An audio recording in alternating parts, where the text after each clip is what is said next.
She is power. She is love. She is hope. She inspires. She is many journeys in one lifetime. She is the people, an individual, a never-ending story of the beauty of possibility. I nearly didn't get into medical school, I put it that way. I got rejected from a couple of medical schools. I was a treasury officer, went through the ranks in treasury. You find the whole reverend thing geared towards the male. So I had to learn now how to find my voice. I think the other thing for me would be hard work and continuous self-improvement. My faith is everything.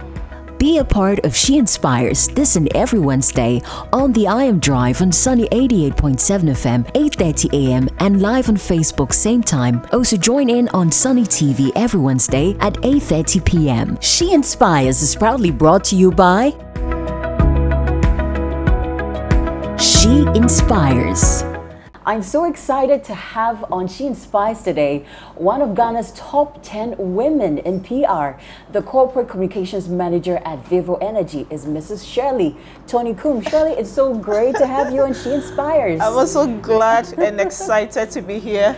I've been waiting for this moment. Thank you, thank you. And I want to quickly say congratulations for being recognized as one of Ghana's top 10 women in PR. Thank you so much. And it's not the first, it's not the second. I think that's about the fourth time. This is about the fourth. And one, I remember there was you on, and as the co-founder of Stratcom Africa, and I know you look up to her a lot. So how did you feel about being on there with someone I would say has mentored you through this? So I was so excited being on the list with Auntie Esther. You know, she's one of the top gurus in PR and communications. She's somebody who taught us. We all started from Stratcom, and being on that list, I felt humbled at the same time and felt excited. That's meaning that Auntie Esther is doing something right. What are you doing differently, Shirley? That gets you on the list. Okay, so I wake up one morning to see that my name is all over and people send me congratulations, congratulations. You use one word which I think that has been my guiding principle, continue. So every year appearing on the list actually helps me to go the extra mile, continue to push hard, not be complacent, continuous improvement in everything that I do, bringing value to what I do to the organization, my profession, and myself, and that has kept me there. And of course, you can't leave passion out. You can't do PR without passion. You need to have passion for everything that you do, and that has kept me there. And thanks to everyone for the nomination. Awesome. And talking about passion, was this passion right there as a young girl growing up, or something else, and then this one kind of came through and you're like, this is it for me? So I think that growing up, I was actually not really set on what I want to do. At one time, you know, you move with friends and they're like, I want to do this, you also want to do that. At a point in time, I said, I want to be an air hostess.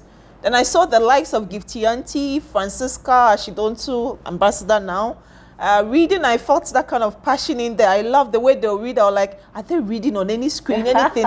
So that kind of anxiety and also anxiousness to look at what is happening behind the screen, and actually moved me into journalism. So that passion started from there. I wanted to be a newsreader, of course, but going into industry, I mean, you go through the school, come back and realize that you can also fit in somewhere else. But of course, I've done journalism and I've now moved into corporate full time. Okay. Yeah. So when exactly did PR proper come in for you right after journalism? Okay, so right after my national service, I got opportunity from Stratcom Africa.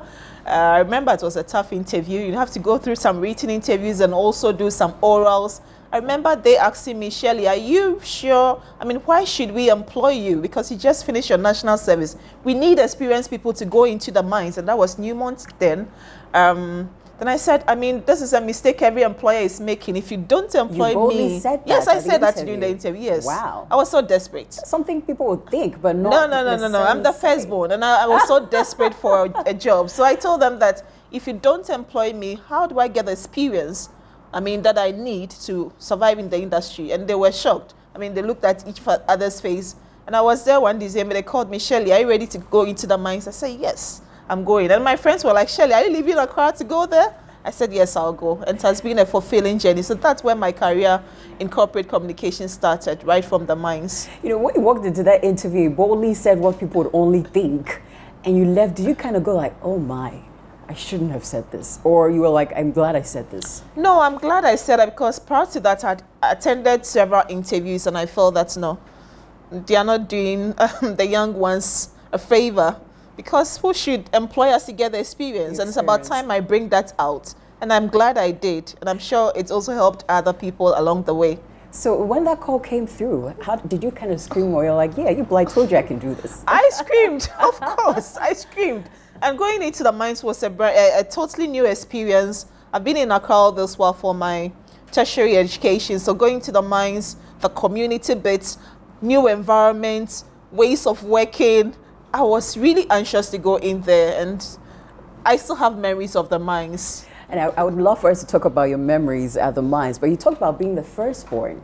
How many siblings do you have? So I have 5 siblings. 5? Yes. And when you say you were the firstborn, I don't know if every firstborn feels the kind of burden you must have felt that made you say, you know what, I need this job. So I think that it differs. Some firstborn actually come from affluent home. I wasn't the type.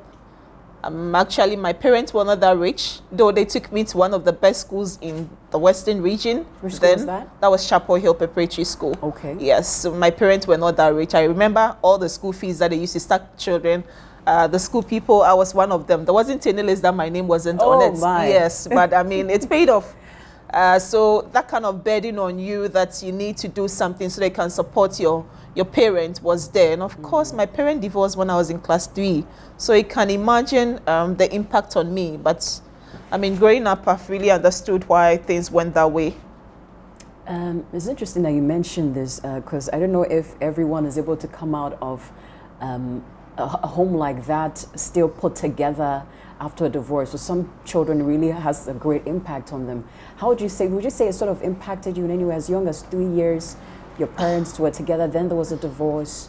Yes, it actually did impacted me because I remember at the time my mom would come to school to pick me. My dad is also expecting me to come home. My stepmom is there. I mean, just the concentration alone wasn't there for me. And I remember I wasn't too well in school then. It was really impacting me because you wake up, you don't know what happened next. And it wasn't really a good experience. But of course, there are certain decisions you can't take for your parents. They know best.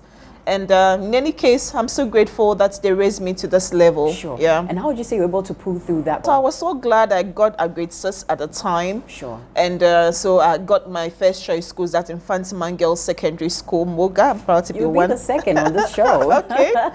So at that point, I realized that, hey, your life is in your own hands. Okay. Your parents are not going to lead your life for you. So pick up the pieces and move on with it. And awesome.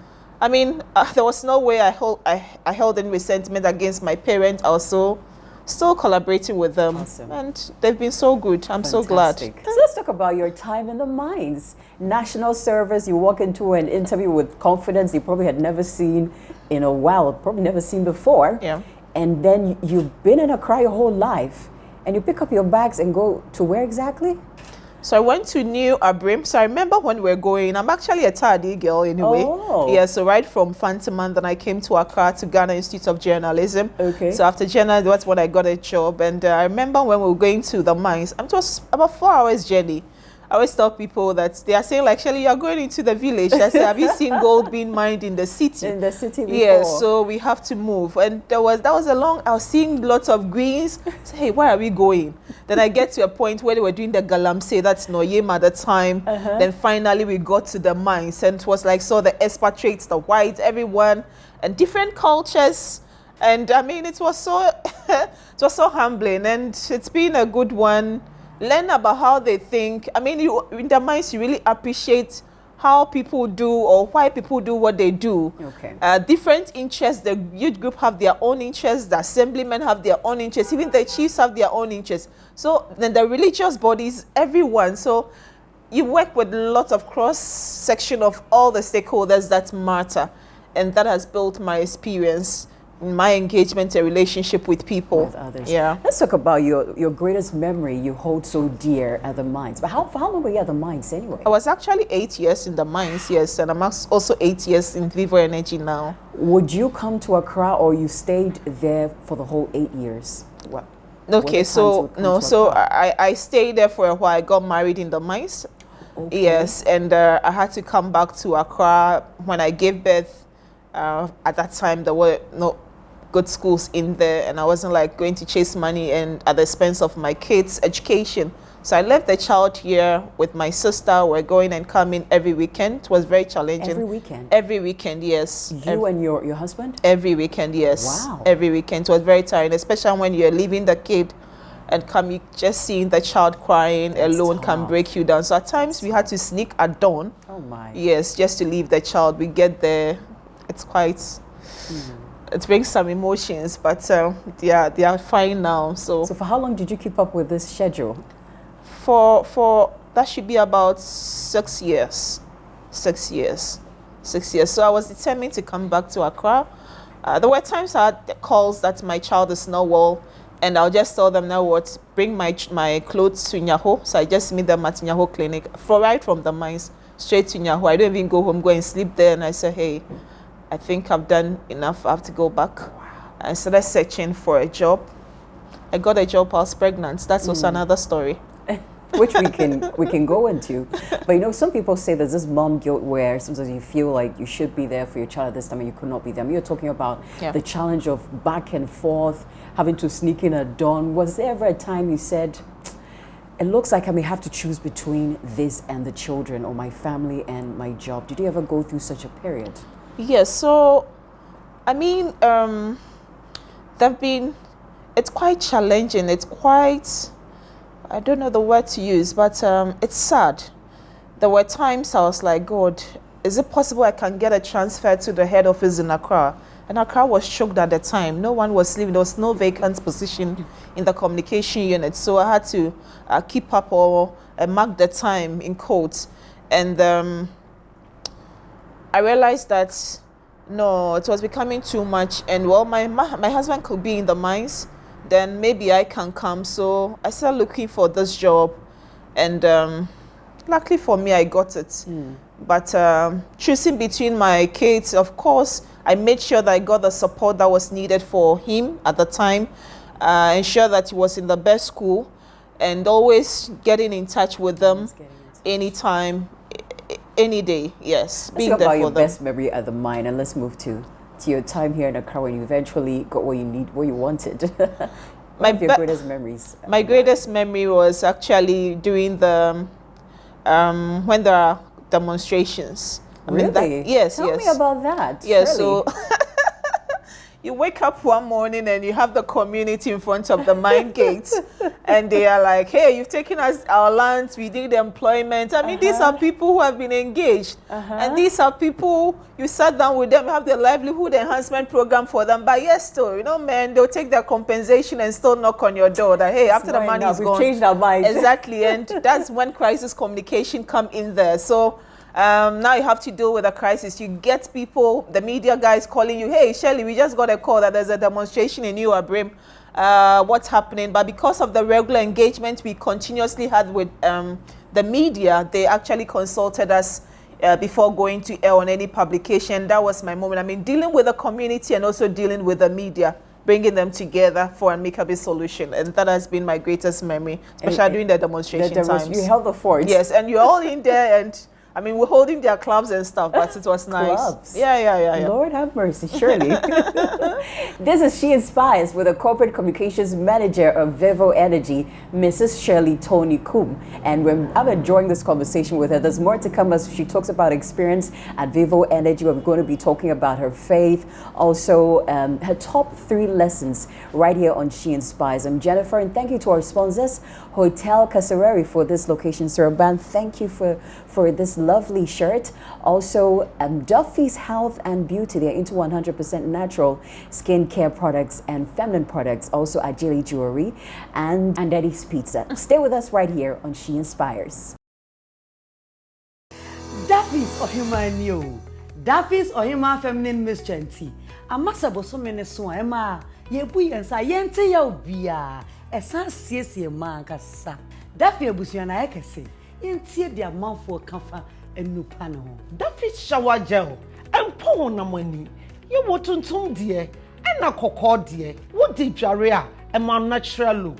Mensu de misu Daffy's feminine cleanse and a capsules ne sie me. E ma me nten carboni bia me Jimmy hu dia nkasa. Daffy nupano. And what dance here bebre. Daffy sana. Aba ma ye nyina. Enkratoi FD ahwehwe ma gya to say ye.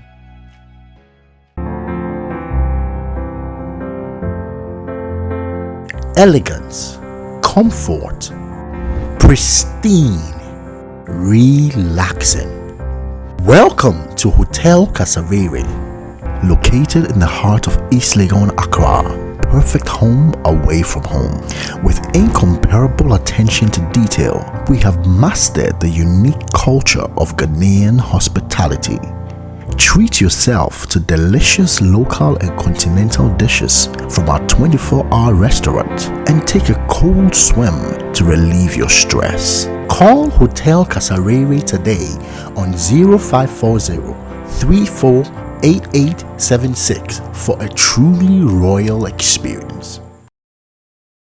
Welcome back to SheInspires with the interesting corporate communications manager of Vivo Energy, Shirley. You know, you mentioned earlier that there's a story about was it your second pregnancy? That was my third. Your third. That was when you came to Accra. No, I was still in the mines when I got the job. Oh, so the two children were, it was while you were at the mines. Yeah. You got pregnant with your third at the mines. Yeah. What's that story you need to share with us? I want to hear it, Shirley. So like I said, it got to a point, pressure was mounting because both my husband and I were in the mines. I had to come back to Accra, so, and the kids were not, they were becoming 3. So I was desperately looking for a job. So every day in the papers, I looked through the dailies and I saw this job. And surprisingly, it was just 2 days or so to the deadline. And I was heavily pregnant. I mean, that was in my last stage. And when you post it, I was in New Abrim. So New Abrim Post will actually send it to Nkoko before Nkoko also takes it to Accra. So just 2 days. How can we do this? And from New Abrim, they have specific days they take the letters to Nkoko. So when I did that, I was just trusting God. I said, just let me do it, whatever will happen. So I had left for Accra to go and deliver the following week, and I got a call that, hey, are you Shirley? I said, yes, I'm Shirley. We've been trying to reach you. You applied for this position, blah, blah, blah. I said, wow. Then I looked at my stomach. I said, hey, how do I mean, who would employ somebody with this big belly? Oh my. Then they said, and I didn't want it, so I quickly called my husband. Then I was like, hey, I just got a call that I'm supposed to go for an interview. Should I go? Look at my stomach. They said, oh, we should go. I mean, you don't know. God is working like that. Exactly. So God is. I told them, okay, so I'll go to the hospital after that. So okay, so we're on the high streets, blah blah blah. So I followed the map and went there. When I went there, it's like, hey, when I get there, and this woman sees me, and the HR manager sees me, how will she behave? Well, because when she saw me, I think she's concerned that a woman coming in pregnant, yes, and even the receptionists, they were actually shocked that I had been shortlisted. So when the HR manager saw me, later she told us, wow, Shell, when I saw you, I was quite, it's like, hey, I got a shock of my life. I said, hey, but she's a professional. So she just moved me in there. Okay. And I told them that, I mean, they've seen that I'm pregnant. Before I started in it, I told them that you've seen my stomach. I'm pregnant. I can't hide it. Should I sail through successfully? Are they willing to wait for me to deliver and give me that 3 months to nurse my baby? And they told me that yes. Why not? So they look at their face. The head of communication had come to Ghana then from London. They looked into their face and said, why not? All these years we've never had a comms manager, so why we can wait. So then I started talking about what I do. I mean, the questions that came. So they called me that, hey, congratulations, you're moving to the next stage. That's going to see the managing director. So I went to say, hey, still, I wasn't still so comfortable anyway. Then I went to see the managing director. The conversation was something else about my experience in the mines, and they later, so I was in the house when I got my offer letter. I was holding my baby when they brought me my offer letter, and I said, wow, I mean, it has taught me that nothing is impossible. Yes, surely. And God was working, yeah, because how many people, and I must say that I'm forever grateful to Vivo Energy for doing that, and they made them for me, they are an employer of choice. Because I was going to ask you how you felt when they said no problem, because anywhere else, other people would say, nah. Yes, because when they said no problem, I was even still doubting. I was like, hey, they just want me to just go through the process. Because so it's possible some others have had this opportunity yet looked at their stomach and said, no, they are not going to take me at all, so I will not even go at all. Yes, and we have missed out on an opportunity. But you took the step, and you've seen that it is possible to be hired. That should tell you that that desperate thing that I grew up with was still in there. I was so desperate. And I thought that let me give it a chance. I mean, if I go and they don't take me because of my condition, it doesn't spoil anything. There's another opportunity. And I think that I've used that story to inspire other women who have been in similar situation that, hey, when the opportunity can go, if they pick you, it's about your competence, about, I mean, your ability to do the work. So it's been nice. And as I'm listening to you, I'm not surprised now that I saw a post you shared that said that success is not a game of chance. Tell us about that. Success is indeed not a game of chance. You need to be deliberate about success. Be deliberate about everything that you do. It should have a purpose. You should have an end game. You should have a goal. It should satisfy an objective. So be deliberate about it. Where do you want to be? Why do you want to do this? What do you want to achieve? So success will not just come on a silver platter. You need to put in so much effort. You need to go down, humble yourself to learn from the people that matter, or people experts in the industry. And that has really helped me. Continuous improvement. As I speak, I'm still in school. I'm doing other courses, yes. What courses are you doing now? So I want to also have a bit of marketing, because with time I've seen that I'm so much into integrated marketing communication. So also another opportunity came for me to act when the marketing manager left my company. Oh. So I got the opportunity to step into that role. They wanted to give me that chance, but I told them that, hey, I may have the skill and you see me there, but I've not been to the school to know the fundamentals, the rudiments of marketing. So you let me act. When I acted, lo and behold, I was given a special recognition award for acting in that role. That's awesome. That money I got, I used it to apply at the University of Ghana Business School to do marketing, and I'm in my final year. Wow. Yes. How are you doing your final year? I mean, you've been schooling. It's how many years? How many years have you been doing this? It's 1 year. So a year. Yeah. And how old are your children now? So I have one that will be 12 this year. I have 10 years, and I have one that will be 9 also this year. So have you been doing all this together? So do you go to school during the weekends or after So work? luckily for me, it happened, I joined during the COVID-19 period. Okay. So it's online, so it's like 4 months, you don't have a life. Yes, so when I work, I do my normal work. My employers were very good. They actually said, yes, Shirley, why not? You can do it, because they believe in continuous development. They gave me the chance. So 5 o'clock, I log onto the portal, join the weekend. Weekend is also the same. Weekend 7 o'clock, by 9 p.m. in the evening, I'd have to go. There were times I had to stay later at 12 o'clock midnight, and I had to sleep in town because, yes, I had to get an assignment done. Wow. How have you managed to run that and still balance family? Yeah, at this point in time, I would say that I try to give them all the necessary support they need. So they have some teachers who assist them, but my family has been very, very supportive. They know and understand my career and what goes with it. So they step in anytime I have to travel. They are with there was a time I had to also review my kids' assignments in South Africa. Wow. Yes, I called them, hey, take a screenshot, send it to me on WhatsApp. Let me look what you've done, if it's correct. Virtual parenting, yes. But I think I've had good support system, and on this show I must say that I'm grateful to my sisters, my family, and even the friends who do check up on the kids. In case I travel, a parent will be like, hey, Shirley, I check on Osabjefo for you, or Spasima, or Saberima for you. They are doing well, and they'll just send me. Say it again. So Osajefo was born on Nkrumah's birthday. Oh. Obasima was born on International Women's Day. Okay. And Osaberima actually was named after my in-law, who was a former DC, became an MP, and also a chief in the community. So that's how they got their names. These are 3 heavy names you've given these children. If by chance a 4th one came, what name would you give the 4th one? Osa what? Maybe another O. Oh, there'll definitely be an O to start. Maybe Okatechi or something. Shirley, it's interesting as you share your family life with us and being in your final year and all that. And so you'd say you've been in public relations for how many years? So I'm in my 16th year now. Your 16th. Yes, over 15 years. And have you had the opportunity to mentor other young women and men like you who? Yes, so I mean, I felt that an opportunity was given to me at Stratcom Africa.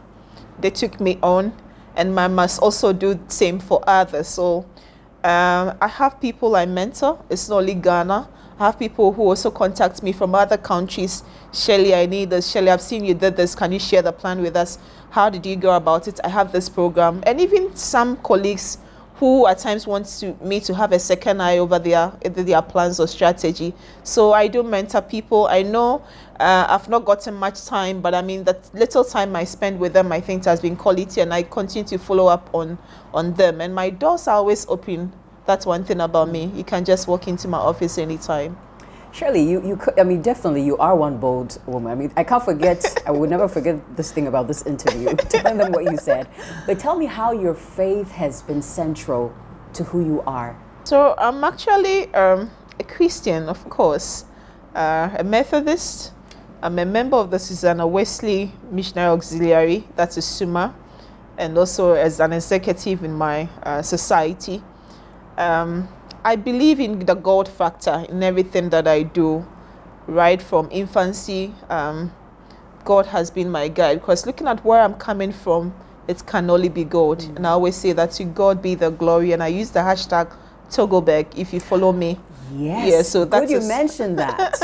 That is the Togobeg, and I believe in Isaiah chapter 40 verse 31 saying that they that wait upon the Lord shall renew their strength. They shall mount up as eagle. They shall run and not be weary, and they shall walk and not faint. With him, everything is possible, and I believe in the God factor. Togobeg, hashtag. Yes. Go find Shirley on social media. And action and quoting. Of course. I saw that a lot. Action and quoting. You are a proud Fanti. Yes, I'm a Fanti. I'm a Fanti. So Shirley, would love for you to share your top 3 lessons with us here on SheInspires. And what would you have to share with anyone listening to you today, watching you, who's like, wow, that's amazing. You haven't shared your story. So the top 3 thing, let me make it some words for you. Be deliberate about success. Okay. Be consistent about what you do, and be authentic. Yes, these are the 3 things. You have to be deliberate about it. I mean, success, like I said, does not come on a silver platter.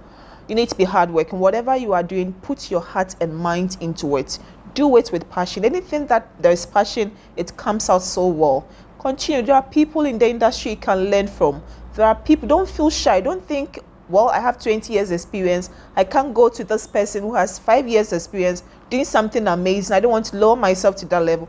Please knock on their door. They are doing something different. Open your doors for continuous improvement. Upgrade yourself. Don't succumb. When the day you die, the day you stop learning is the day you die, right? So please, I would say that be deliberate about yourself, about what you do, be consistent in what you do, and be authentic, be real, because as someone is listening to you, and your story would inspire somebody.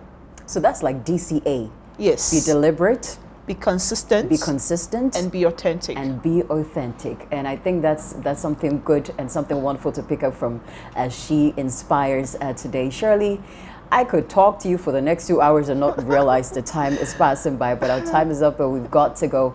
Thank you so much for coming on SheInspires. I'm sure we're going to catch up with you again. Sure, I'll be glad to. Because your story is advanced. But where do you see Shirley in the next 10 years? The next 10 years, I should be able to go international. Awesome. Yes, and that's where I'm aiming at. Yeah, and we'll carry our cameras. We'll come. Thank you. We'll follow you there.